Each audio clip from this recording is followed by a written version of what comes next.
Okay, welcome everybody.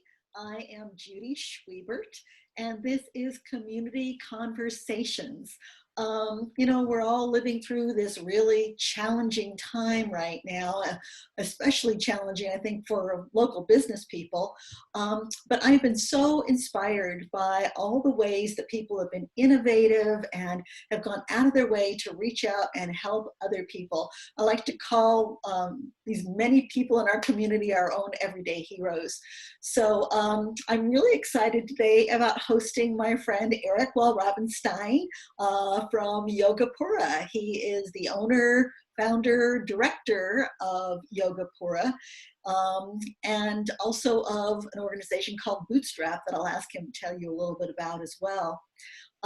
It's located at 7th Street and Coral Gables and has really become an important part of the Moon Valley community.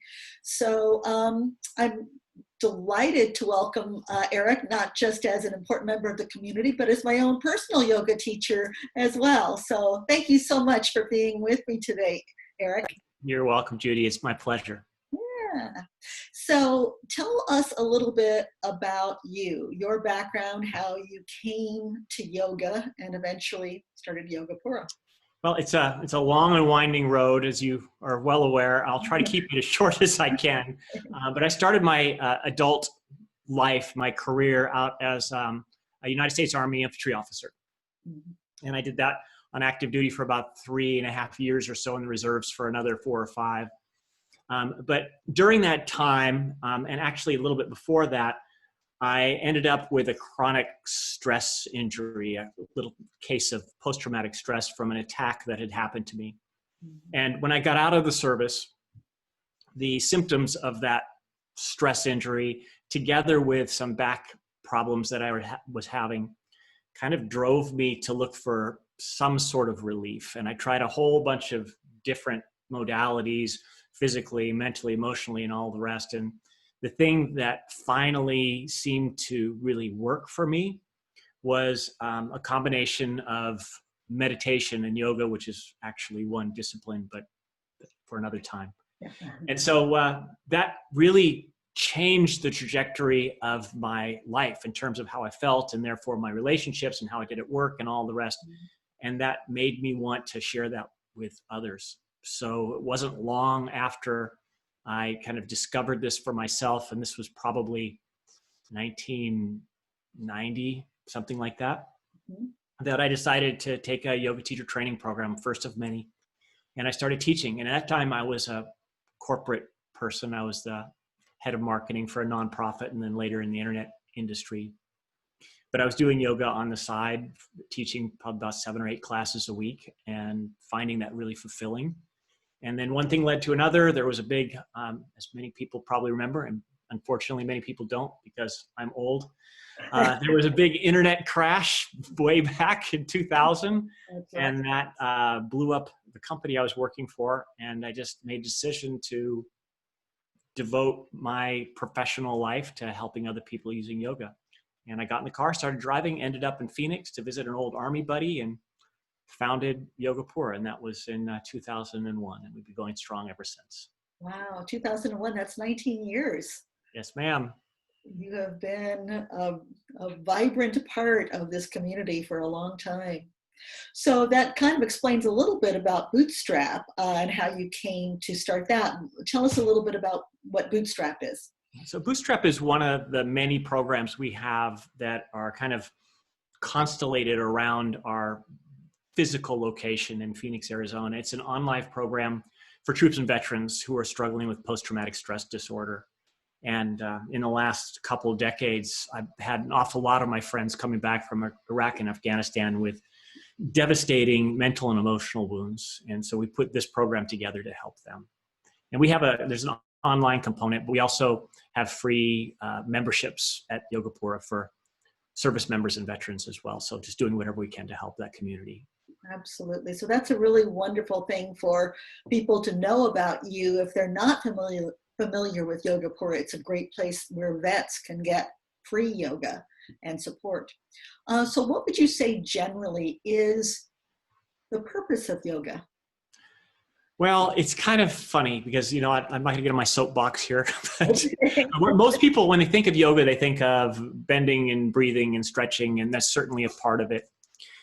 But for my money, in the original context of yoga, to create greater mental and emotional self-mastery.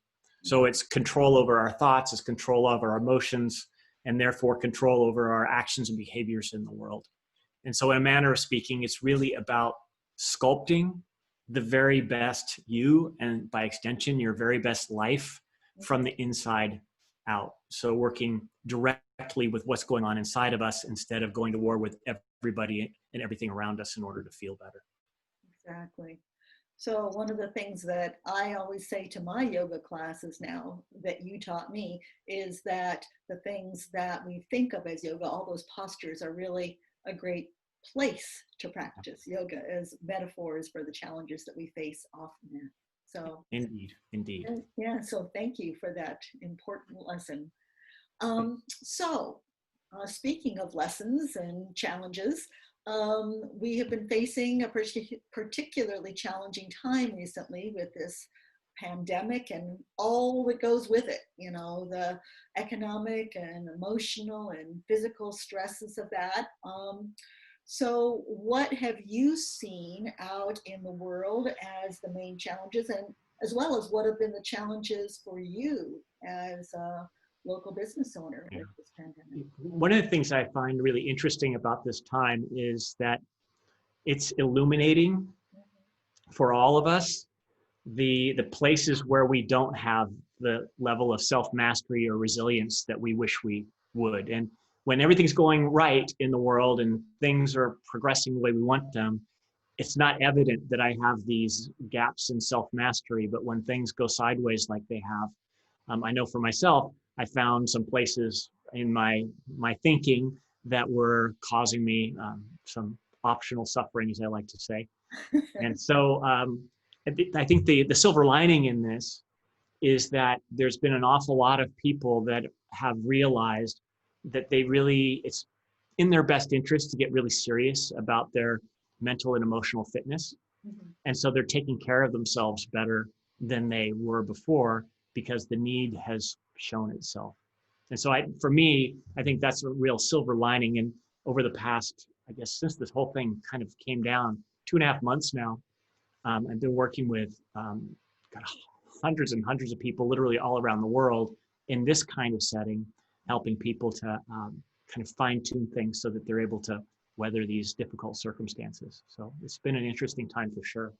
For the Absolutely. business, we closed the doors pretty early on before that it was mandated. And we've been closed for about 2 months. We just opened with some very strict social distancing protocols and other types of things. So that's very new to us, and we'll see how it goes. Yeah, yeah.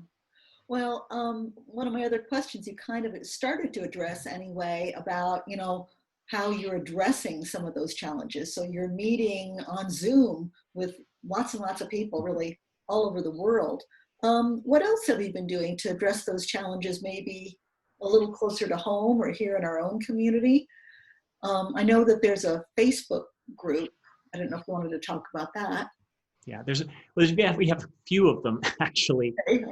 So there's the Yoga Pura page, and then there's the Yoga Pura tribe, and then I have another group which is Creating Inner Peace.